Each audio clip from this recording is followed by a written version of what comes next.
Hello, everybody.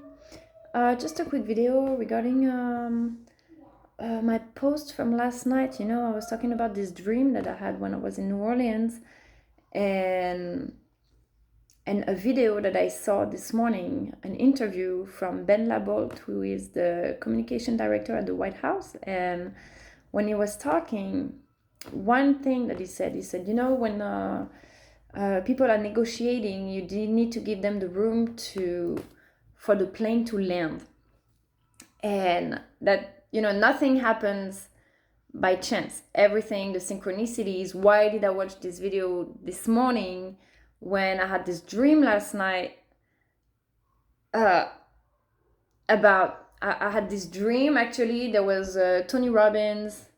We were, I don't know if it was a birthday party or what it was, but there was a bunch of people, and then at the end, I don't know, I went to, there was a corridor that went underneath, like underground passage, and I kept going, and I ended up to like a hotel, like it was like a super luxury, beautiful, famous hotel, I think like the Marriott or something like that.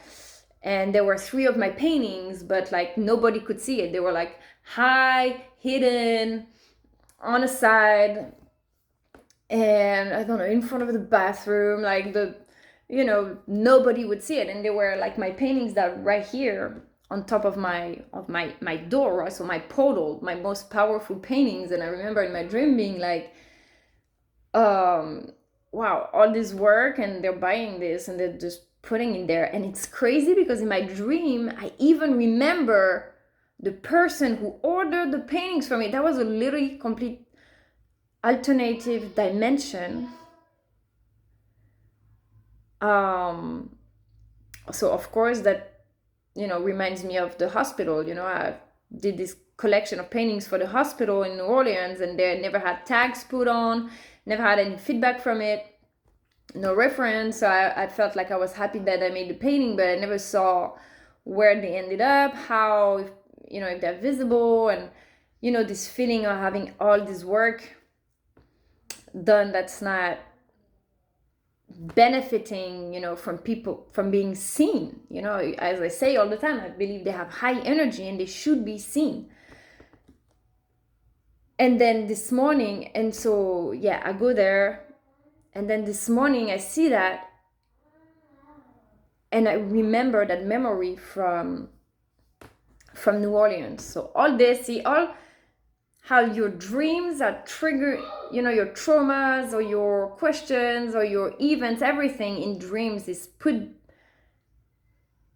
back, kind of like a catharsis to create a new insight. And so I wake up and I'm like, hey, I want to know who this person is, I'm gonna make my research. And I see that, and this phrase, so of course it made me think of the gun laws. Why, I don't understand why we can't just have the Second Amendment revoked, because there's so many crimes with the weapons, and anywhere else in the world weapons are legal, but here in America it's an internal debate between the White House and the Congress. And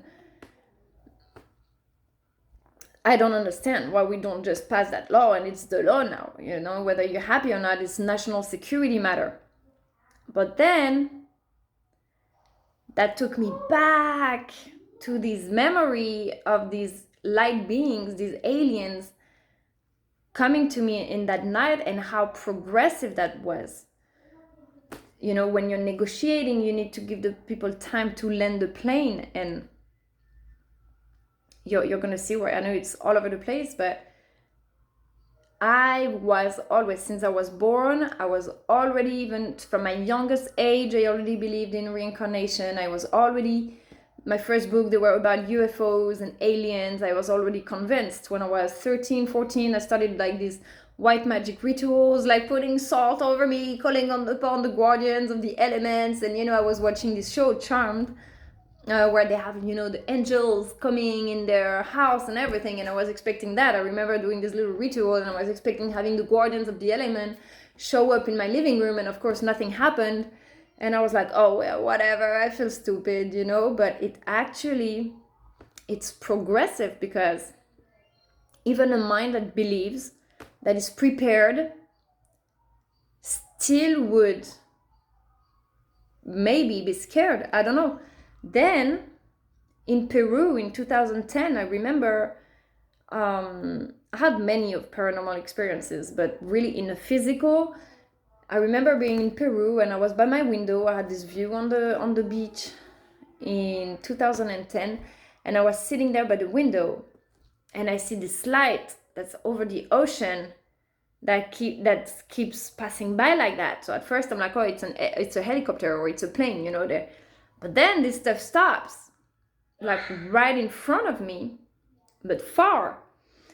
But that was very, very, very weird, because it's like I saw this light that was just in front of my window, but really far over the ocean. But I felt like it was getting near me. I felt like it could see me. Of course, I was too far. Imagine you're in a helicopter in the water and you have tons of apartments and little tiny windows. You don't see who's in the apartments. You can't see it. But I felt like this light was there and they were watching me. I felt like, and I remember calling my roommates and I was like, hey, come check this out. What do you think that is? And she comes and we start looking, and we feel that light that is pretty much like a light, like an airplane from far, right? It's just there moving, and then that feels like it's getting closer to us. And both of us were like, they're looking at us, like it can see us. That was just the weirdest feeling. The feeling of like you're witnessing something that has nothing to do with you, but yet you feel like it has, and it's connected and it's looking at you. And we were like, it's looking at us. All of a sudden you feel observed. You feel like, I don't know, they saw us. And she was like, oh my God, I remember. We were like, oh my God, what is that? Oh yeah, that's crazy. And then I started having these dreams and waking up in the middle of the night and seeing vortexes, and then this dream, and then through dream, New Orleans, 2015, I wake up in the middle of the night, like something is calling me outside. So I wake up, I go outside, I open the door, and there is this spaceship right over my garden, and there is this light beings that comes down and just touching my shoulder, just like, see, like there's nothing to be scared about. Like that's it, the first contact is established. And as it touches me, I wake up in my bed. So I was like, oh, just a dream. But after that, I started waking up every night and feeling like I was levitating in my bed. My body would be paralyzed and my whole body was shaking, and I would hear music inside of my head, like literally the same way you hearing music outside, but inside. So from that, things starting manifesting, and it started again and this is when I started painting. And then I started painting the Metatrons cube, and I would see like doors opening in my house, or see rainbows on the wall, or just manifestations like that.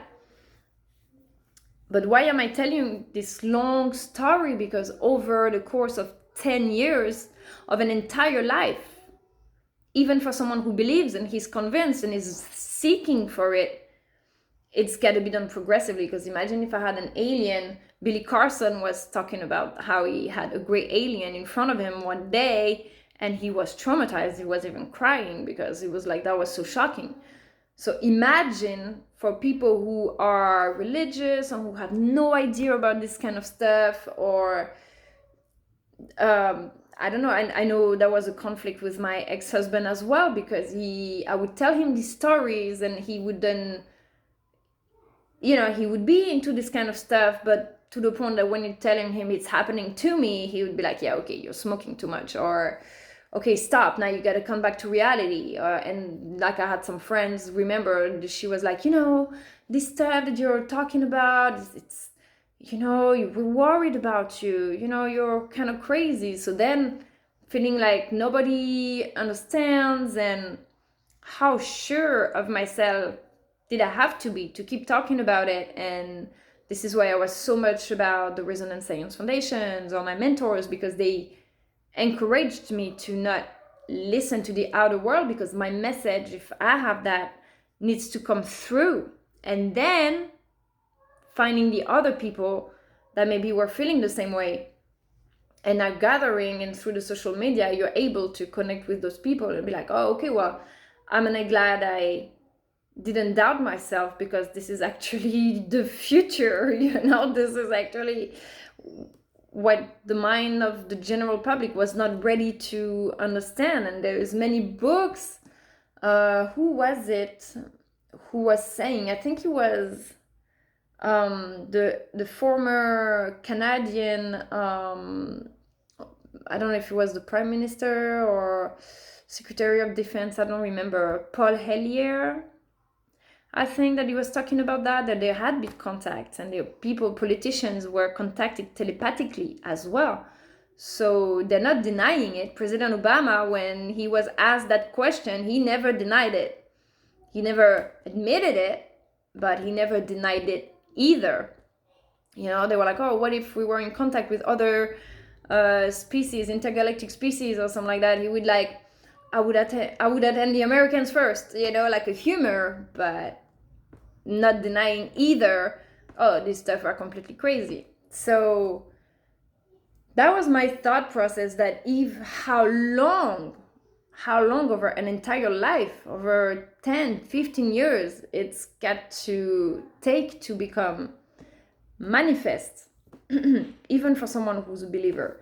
So for the weapons, now you have people that are completely convinced that weapons are for your protection, that we need to have protection at home and stuff, but weapons are meant to kill. There's no other purpose. If you take a bullet, it kills or it hurts. It's not a airbag or gilet pare-balles, the safety bulletproof coat, right? It's meant to protect. A gun is meant to kill. So we need to get this out of the society. But if you do this from a day to another, people are going to go on a revolution. They're going to be shot. They're going to start shooting each other. They're going to be completely crazy. Some people, they don't think that much. They grow in a family where they were promoting gun because they're hunters, maybe, and they feel scared. They feel like everybody else, maybe. And that was really shocking to me, you see, because the people I'm talking about is a family, friends that we have that are really nice, from Colorado, really adorable, welcoming, great family, great values, people that I would trust with leaving my child with them, But they're all hunters. The dad is a hunter, the son is a hunter, so they're in this gun culture. That they would be against it, and so for hunting in France, we have a permit for hunting.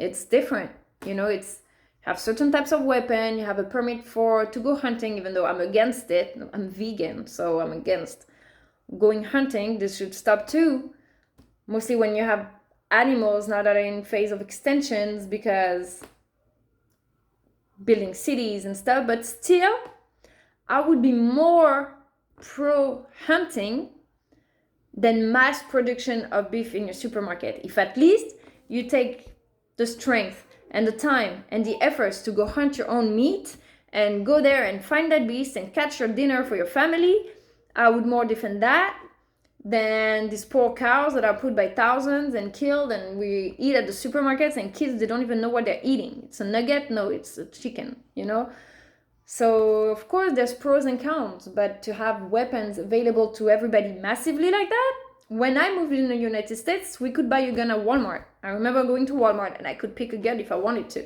I don't think it's like this anymore. But why all these debates? I don't even believe there's actual debate. Sometimes they create the debate just to put it out there to start triggering the mind of the people progressively. Hey, Congress, okay, now they passed the massive assault weapons ban. What is going to be the next step? And the next step, until finally the goal is to revoke the Second Amendment and replace it by legal marijuana, of course.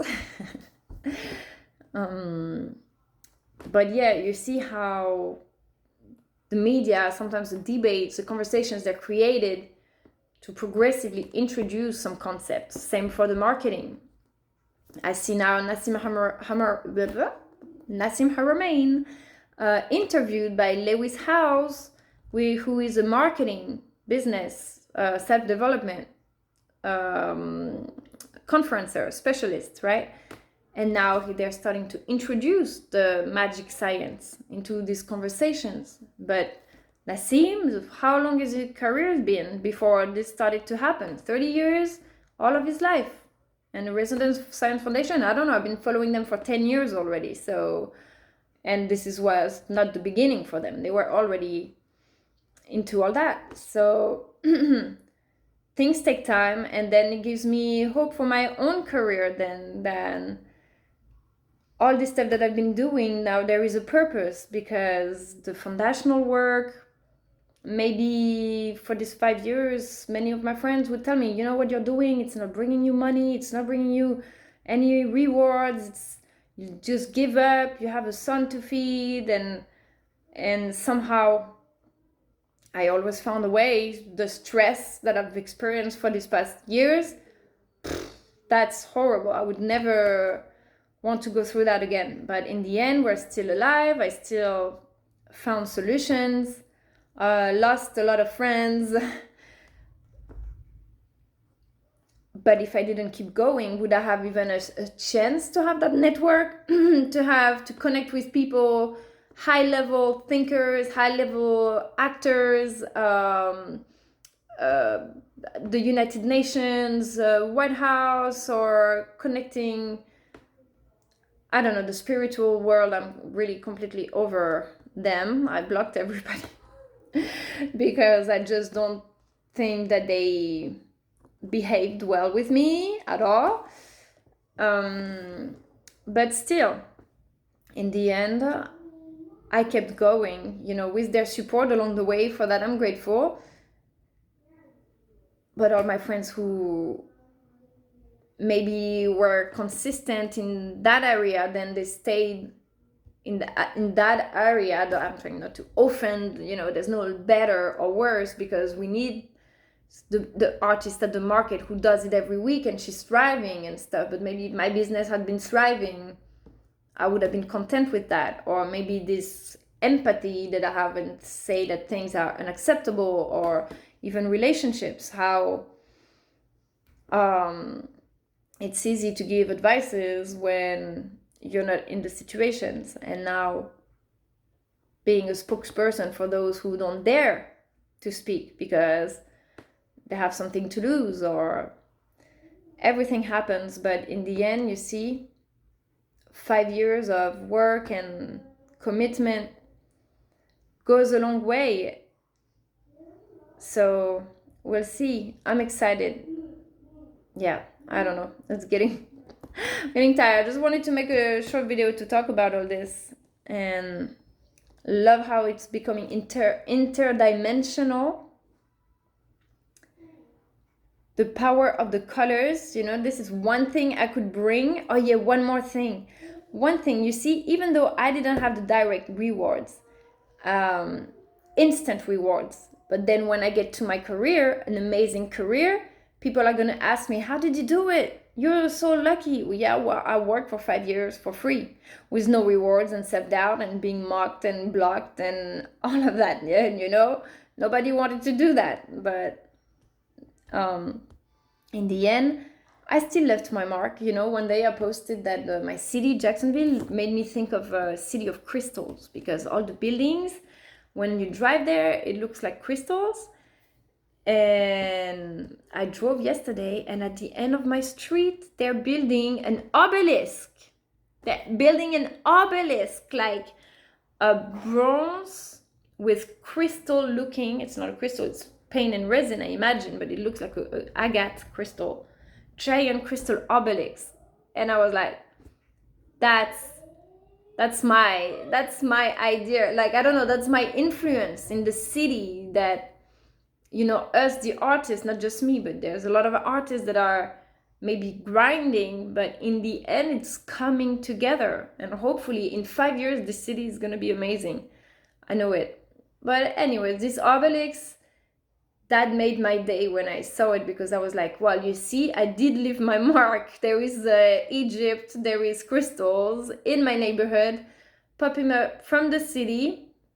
So in the end, your work, all this to say, your work is never in vain. You're leaving your print everywhere you go. So follow your ideas, follow your passions, and if it doesn't get back to you, the ideas that you're planting, other people will, it will amplify, because all people will catch that, and then it will reach to the right person who can make that impact at that level, at that location. And changing the architecture is really important for me, because I once read this quote that was like, we used to have an architecture of building palaces and castles and greatness, and now we have small buildings of concrete, So I wish that we include the art so much in the new constructions, sculptures, and even that realtors would work with artists to put art inside their conscious art, right, inside their buildings and all of that, because it inspires and it's references. Oh, there is this statue in Jacksonville that is so stupid. I never understood it. This Memorial Park statue. It's like an angel rising up from a bunch of dead bodies, and people gather around that statue. I'm like, do you realize what this statue is? It's like a bunch of dead body and this kind of angel, but he's like victory, like, yeah, victory over what? Over dead people, like this glorification of the war. And I don't know, we glorify being a gangster, or we glorify being mean. Oh yeah, you know what I told them, blah blah blah, and what if we glorify being super nice and super welcoming? Yeah, the world. But when it's so far away from us, when it's in Ukraine and you don't really, or it's in Syria, or it's people that we'll never met, doesn't matter. We're not seeing the direct effect from it. But when it's there, if it was you living through that, you would like to have people who are committed and who want to help and spread the difference and make a difference in these people's lives. I'm just tired of seeing this world. It's just the beginning, but if we could put all our forces of the military to go help these people, instead of focusing on the war in Ukraine, if Russia could take their military, instead of going to make pacts and alliances about how we're going to do the war and move the front and stuff like that, why don't we all gather and see, okay, who can go and help Syria? Let's bring the military and make them a humanitarian force. Go help in Syria and rebuild Ukraine and stuff, instead of fighting for borders. You don't have enough? You have a whole country already. Why do you need to go and bother the other countries?